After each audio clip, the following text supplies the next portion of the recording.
সবাইকে শুভেচ্ছা জানিয়ে আজকের ভিডিও শুরু করছি। আমি এখন রয়েছি এডু ডেইলি 24 এই ওয়েবসাইটে। এখানে রয়েছে অনলাইনে লার্নার কার্ড বা শিক্ষানবিশ ড্রাইভিং লাইসেন্স আবেদন যেভাবে আপনারা করবেন নিয়মকানুনগুলো রয়েছে। আমি আপনাদের বিস্তারিত পরে শোনাচ্ছি। ড্রাইভিং লাইসেন্স পেতে হলে সবার আগে লার্নার কার্ড বা শিক্ষানবিশ ড্রাইভিং লাইসেন্সের আবেদন করতে হয়। বর্তমানে BRTA অফিসে না গিয়েও অনলাইন থেকে লার্নার কার্ড বা শিক্ষানবিশ ড্রাইভিং লাইসেন্সের আবেদন করা যায়। বাংলাদেশ সড়ক পরিবহন কর্তৃপক্ষ BRTA অনলাইনের বিভিন্ন সেবা দিতে সার্ভিস পোর্টালটি চালু করেছে। আমি এখানে ক্লিক করলাম এই ওয়েবসাইটে। করার পরে এগুলি আপনারা একটু পরে নেবেন। পরে নিয়ে যারা নতুন এই নিবন্ধনে ক্লিক করবেন। করার পরে এখানে জন্ম তারিখ, জাতীয় পরিচয়পত্র নাম্বার এবং মোবাইল নাম্বার দিয়ে অনুসন্ধান করে আপনারা পরবর্তী ধাপে চলে যাবেন। আমি এখন এখানে বাকিটুকু পরে শেষ করে দিচ্ছি। এই ওয়েবসাইটের মাধ্যমে খুব সহজেই ঘরে বসে শিক্ষানবিশ ড্রাইভিং লাইসেন্সের আবেদন সহ মোটরযান সংক্রান্ত অনেক সেবা পাওয়া যাবে।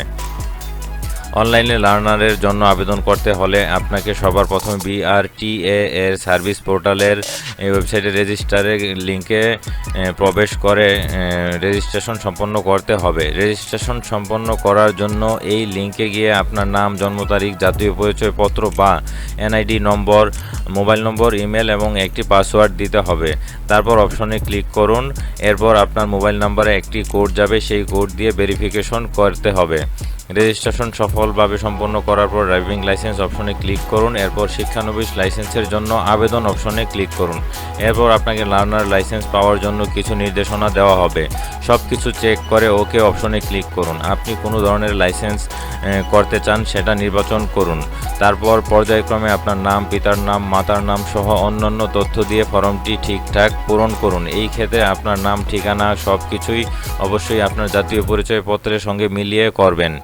যদি শুধুমাত্র মোটরসাইকেলের জন্য লার্নার কার্ড বা শিক্ষানবিশ ড্রাইভিং লাইসেন্স করাতে চান তাহলে আপনাকে 342 টাকা জমা দিতে হবে। আর যদি মোটরসাইকেল এবং প্রাইভেট কার উভয়ের জন্য লার্নার কার্ড করতে চান তাহলে আপনাকে 518 টাকা জমা দিতে হবে। আপনি চাইলে আপনার সুবিধা মতো এলাকার BRTA থেকে পরীক্ষায় অংশ নিতে পারেন। এর জন্য আপনাকে এলাকা নির্ধারণ করে দিতে হবে। ফর্মটি পূরণ করা হয়ে গেলে মেডিকেল সার্টিফিকেট, জাতীয় পরিচয়পত্র, ইউটিলিটি বিলের ছবি আপলোড করতে হবে। মেডিকেল সার্টিফিকেটের ছবি আপলোড করার আগে তা অবশ্যই সত্যায়িত করিয়ে নিতে হবে। এরপর সংরক্ষণ অপশনে ক্লিক করতে হবে। সব কিছু ঠিকঠাকভাবে সম্পন্ন করলে আপনি পেমেন্ট অপশন, ফি পরিশোধের অপশনে নিয়ে যাবে। সেখান থেকে ডেবিট, ক্রেডিট কার্ড কিংবা মোবাইল ব্যাংকিংয়ের মাধ্যমে সহজেই পেমেন্ট জমা দেওয়া যাবে। পেমেন্ট ঠিকঠাকভাবে জমা হলে সাকসেসফুল লেখা আসবে। এরপর লার্নার কার্ড প্রিন্ট করে নিতে পারবেন। প্রিন্ট করার পাশাপাশি এর সফট কপি বা PDF copy pen drive, computer বা মেমোরি কার্ড আপনার নিজের সংরক্ষণে রেখে দিবেন। এখানে রয়েছে লার্নার কার্ড বা শিক্ষানবিশ ড্রাইভিং লাইসেন্স সংক্রান্ত দরকারি তথ্য। তো এই লিঙ্কে যদি আমরা ক্লিক করি, এখানে দেখুন দরকারি যে আপনাদের তথ্যগুলো এগুলি কিন্তু এই লিঙ্কে রয়েছে। তো আমি আমার ভিডিওর ডেসক্রিপশন বক্সে সবগুলো লিঙ্ক আমি দিয়ে দিব। এখানে আপনারা দেখতে পাচ্ছেন সব কিন্তু তথ্য এখানে রয়েছে। পেশাদার প্রয়োজনীয় কাগজপত্র কি কি লাগবে এখানে দেখুন রয়েছে। অপেশাদার এখানে রয়েছে দেখুন স্মার্ট কার্ড, ড্রাইভিং লাইসেন্সের জন্য প্রয়োজনীয় কাগজপত্র সব কিছুই রয়েছে। আমি আমার ভিডিওর ডেসক্রিপশন বক্সে সব লিঙ্ক দিয়ে দিচ্ছি এবং এই ওয়েবসাইট এডু ডেইলি 24 এই ওয়েবসাইটের লিঙ্কটাও দিয়ে দিচ্ছি।